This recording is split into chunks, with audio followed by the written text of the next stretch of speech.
Último bloque aquí en Para Toda Mujer y lo hemos invitado a nuestro querido doctor Gustavo Garzón, diabetólogo. Doc, un placer tenerte aquí en el programa. Muchas gracias. Hola Susana, ¿cómo estás? Buenas tardes. En el set nuevo, en el estudio nuevo, sí, ¿te das cuenta de nuestro living? Al entrar ya desconocía, no sabía por dónde era. Claro, muy lindo, te felicito. Bueno, más amplio, más grande. Claro, así es, así es. Doc, queremos hablar sobre esto que siempre queda como pendiente, ¿no? Que tiene que ver con una de las lesiones, no sé si más importantes, pero que muy características de las personas con diabetes, que tiene que ver con el pie diabético. ¿Qué es el pie diabético? ¿Cómo se lo puede definir?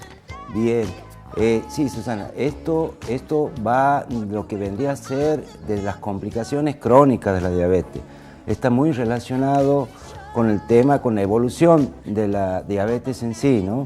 ¿Por qué? Hay un trabajo estadístico que se viene haciendo, ¿no es cierto?, que es donde se calcula que a partir del año 2040, ¿sí?, la cantidad de diabéticos en el mundo suba alrededor de los 642 millones, donde un 25% aproximadamente de todos estos pacientes mencionados van a sufrir este tipo de complicaciones, o sea, complicación del pie. Lo que va aumentando la morbimortalidad en todas las personas que lo padecen. Si bien en sí es muy frecuente ver, y sobre todo uno le llama más la atención o toma conciencia cuando ve que el resultado final, digamos, o el mal resultado de lo que hace esta complicación, no le da importancia, no se concientiza con respecto a los avisos previos que el cuerpo nos va avisando, nos va haciendo sentir a medida que transcurre la enfermedad.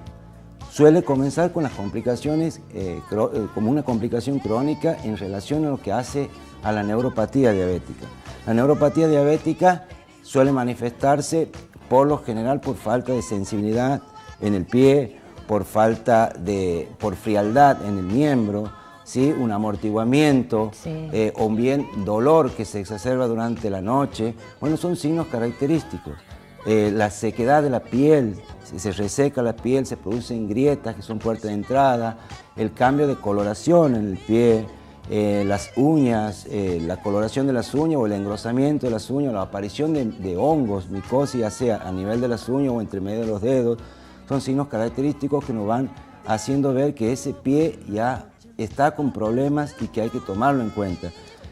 Cuando nos referimos a lo que hace al pie diabético muchas veces confunden con una lesión en la pierna. No, la pierna va desde la rodilla hasta el tobillo. Bien. Pie es del tobillo hacia los dedos. Bien. Entonces, cuando decimos pie diabético, la lesión o la enfermedad está situada desde el tobillo hacia los dedos. Eso Bien. Es pie diabético. Bien. Hay que trabajar mucho sobre la prevención en el pie diabético. No llegar a estas instancias donde muchas veces vemos en el común de la gente, o lo que nos llama la atención, como decía en un principio, cuando hay una amputación o hay una lesión grave, que ve un paciente que está con una bota medio rara, o un yeso, o un vendaje muy abultado, que es cuando llama la atención y nos da un poquito de miedo y decir, bueno, ¿qué es lo que ha pasado? ¿Por qué llega a esta instancia? Bueno, son muchas las condiciones previas para llegar a eso. Entonces nosotros debemos trabajar, ya sea como especialista o el médico, el médico clínico, el médico de cabecera, trabajar desde un principio. La persona está con diabetes, bien, entonces trabajemos en conjunto, el equipo interdisciplinario, para prevenir no solamente la aparición de las complicaciones a nivel de los miembros o del pie en este caso, sino a nivel general, de los ojos, del corazón, todo donde va a afectar las complicaciones crónicas de la diabetes. Bien, ¿y qué tenemos que tener en cuenta con respecto al pie? ¿Perdemos la sensibilidad? ¿Cómo sería la prevención en ese sentido? Las manifestaciones típicas, como les decía al principio, es la pérdida de la sensibilidad. Eso ya es un gran aviso. ¿Por qué? Porque muchas veces la persona siente el hormigueo. Ese hormigueo lo hace apoyar el pie en el suelo y siente como que está pisando sobre una alfombra. ¿Sí? No hay un contacto directo, como si algo se interpusiera entre la piel, ¿sí?, y el piso. No siente la frialdad del piso, que por lo general, más en esta época. De noche, cuando se va a la cama, siente un calor excesivo en la planta de los pies que lo obliga a sacar hacia afuera de las colchas para sentir alivio. El fresco de la noche le da alivio. muchas veces con estas temperaturas que hemos tenido este último invierno, llama la atención, decir, pero ¿por qué a tanto? El dolor aparece, sobre todo en reposo. Ya no va únicamente el calor que siente la planta de los pies, sino el dolor que lo obliga a caminar. Entonces ya tenemos una doble molestia. Tal cual. ¿Sí? Caminar descalzo y en horas de la noche, de la madrugada, donde la persona tiene que estar durmiendo. Sí. Entonces eso hace que no tenga un buen descanso, un buen sueño, y al otro día se levante cansado, se levante con sueño, y al no descansar bien, los valores de la glucemia se encuentran alterados. Entonces es un cúmulo de situaciones. Esto es por lo general cómo se manifiesta a lo que hace una neuropatía. Sí. Después tenemos lo que hace las vasculopatías, que son las alteraciones a nivel de la circulación, de los vasos, ¿sí? Sobre todo arteriales. Y en el pie tenemos circulaciones terminales, o sea, ya se van afinando las arterias, las venas hacia la punta, hacia los dedos, entonces son más fáciles de obstrucción. El colesterol, los triglicéridos, el hábito de fumar, hacen a que esos vasos se tapen más rápido, no llegue buena afluencia de sangre, y si se produce una herida, una infección, es más difícil de curar y lleva a un grado de infección más elevado y terminan con otro tipo de complicaciones. Bien. En tercer lugar estaría a lo que hace a los traumatismos, ya sea a los grandes traumatismos o a los microtraumatismos que se producen. ¿Debido a qué? A esa falta de sensibilidad que tienen en el pie. Sí. Por ejemplo, entra una piedrita, andan caminando, entra una piedrita, o muchas veces en la casa hay chiquitos, hay bebés jugando, tiran un pequeño juguetito dentro de un zapato. Esa persona va, se coloca el zapato. Y no lo siente. No lo siente. Claro. Anda con ese juguetito pequeño, aunque parezca mentira y parezca incierto. Camina, y eso va produciendo microtraumatismos o lesiones en el pie que el paciente, la persona no se da cuenta. Cuando llega el momento que le llama la atención, ¿por qué? Porque se saca la media y la ve mojada, ya sea con sangre. Por lo general, sí, un pequeño sangrado, o bien porque ha producido una ampolla. Entonces recién se da cuenta de que algo había ahí. Exactamente. Entonces va a revisar el calzado.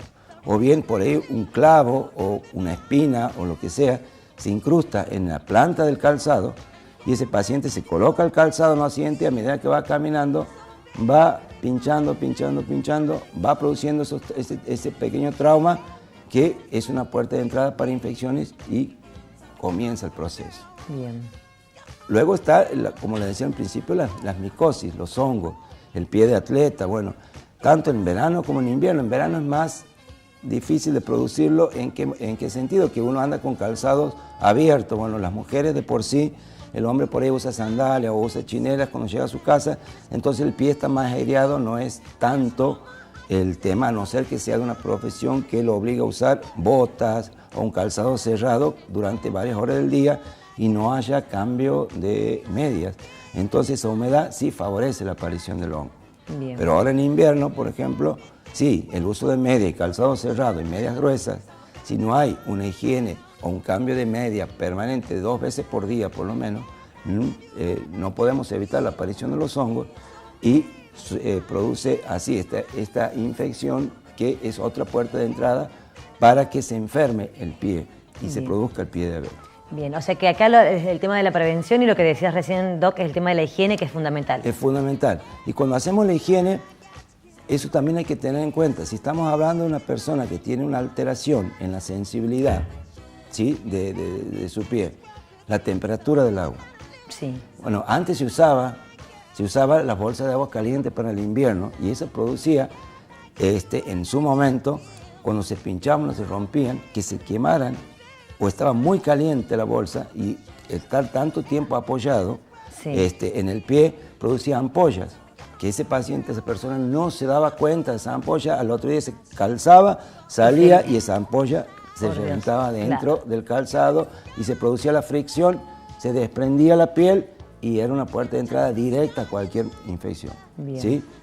Entonces, hoy por hoy casi ya no se utiliza, pero sí muchos tienen la costumbre de acercar a las estufas, ¿sí?, los pies porque sienten frío, como no hay una buena sensibilidad, no hay una buena circulación, los pies se ponen fríos, acercan demasiado, no se dan cuenta y se producen quemaduras de segundo y tercer grado que no se dan cuenta, Bien. aunque parezca mentira. Doc, estamos llegando a los minutos finales, la verdad que es un tema para seguir conversando muchísimo, muchísimo. Entonces, prevención e higiene es lo fundamental en esto. Lo fundamental en esto. Sí. Bien, Doc, un placer tenerte aquí, muchísimas gracias. Bueno, gracias a vos y bueno, a tu disposición como siempre. ¿En dónde te encuentran? ¿En tu consultorio? Sí, bueno, mira, tengo el consultorio tengo el consultorio de clínica de diabetes y el consultorio de pie diabético, donde se hace prevención y tratamiento del pie. ¿Sí? Antes de que sea pie diabético, y mejor dicho, del pie diabético y del pie del diabético. Bien, ¿sí? Perfecto. Para hacer prevención. Dale, perfecto. Gracias, Doc. Muchísimas gracias. Susana. Seguimos ahora nosotros, es momento de presentar a nuestra querida doctora Doris Jordá, en donde ella nos va a hablar sobre el virus de la varicela zóster. Vean esto. El tema de hoy, el virus de la varicela zóster. Vamos a definir un virus y vamos a decir que es un agente infeccioso de pequeño tamaño, necesita una célula huésped para duplicarse, es decir, para replicarse. Cuando hablamos de varicela, hablamos de una enfermedad que se produce en los niños. El 90% de los casos ocurre antes de los 13 años. La recidiva del virus provoca una enfermedad llamada herpes zóster, herpes zona, y mucha gente también la conoce como culebrilla. Bueno, vamos a definir un poco las características de la varicela y se presentan como manchas, se presentan como vesículas, pápulas, zonas rojas. ¿Y en qué lugar? Preferentemente en la cara y en el tronco. De ahí puede extenderse a otros lugares. También la localización es mucosa, como por ejemplo en la mucosa oral, aparecen múltiples vesículas que al romperse dejan erosiones que son dolorosas. ¿En qué lugar? Labios, paladar, mucosa yugal. Esto también se acompaña de fiebre entre los 37.5 a 39.5 durante 3 a 5 días. Prurito, si hay escozor, también hay inapetencia, es decir, anorexia, el niño no tiene apetito, como así también se acompaña de una indiferencia del niño. Esta enfermedad, antes de que la vacuna exista, la varicela tenía un alto índice de infectados. Con el advenimiento de la vacuna y en aquellos países donde la han colocado en su calendario de vacunación, ha disminuido notablemente. Sobre todo es muy contagiosa y sobre todo produce epidemias que se dan al comienzo y al final de la primavera. Como recidiva en el adulto, del virus va a provocar el herpes zóster. Esta afección se caracteriza porque es unilateral. ¿Cómo se presenta? Como múltiples vesículas que rápidamente se abren y forman costras. Muchas veces también está tomado el nervio trigémino, que es un nervio formado por 3 ramas. Una de ellas es la oftálmica y fundamentalmente ataca esta rama, la oftálmica. ¿Cuáles son las características clínicas? Bueno, en el herpes, también que lo llaman culebrilla, a las personas se presentan múltiples vesículas que se abren, luego se forman costras y finalmente estas costras caen y dejan manchas. ¿En qué lugar se da preferentemente? En la zona lumbar y cervical. Muchas veces esta enfermedad, esta afectación, está acompañada de una neuralgia que puede durar meses o años. También al herpes zóster se lo asocia a algunas neoplasias como son, por ejemplo, los linfomas y las leucemias. Entonces decimos que son paraneoplásicos. También en los adultos a partir de los 50 años y también se lo va a observar en jóvenes. Cuando es en jóvenes se le pide el resultado del HIV, Si es negativo, se debe fundamentalmente a que el niño ha sufrido de varicela en los primeros días de vida o de vida intrauterina. Esta afectación también está asociada al SIDA. Bueno, su tratamiento. ¿Cuál es el tratamiento? Son los retrovirales, los cuales se deben dar lo más rápidamente posible para evitar estas neuralgias tan dolorosas. Finalmente, vamos a decir que para el virus de la varicela herpes zóster, la prevención es la vacuna.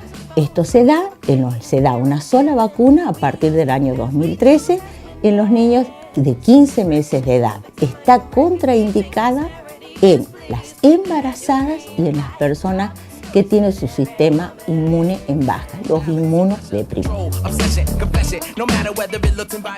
Muchas gracias, como siempre, a nuestra querida odontóloga Doris Jordá, que le mandamos un beso muy, pero muy grande para ella. Y a su secretaria Lore también, que le mandamos un beso. Doc, entonces, Libertad, ¿cuánto tenés los consultorios? Libertad 1872, Dale, por la tarde, sí. Por la tarde. Sí, sí. Doc, un placer y vamos a seguir hablando de esto y muchas complicaciones más de las personas diabéticas. Bueno, ¿sí? a tu disposición, como siempre, muchas gracias y te felicito por la nueva casa. Dale, muchísimas gracias, Doc. Llegamos a los minutos finales aquí en Para Toda Mujer. Un placer compartir con todos ustedes. La cita la próxima semana aquí en la pantalla de Canal 14 EPIC.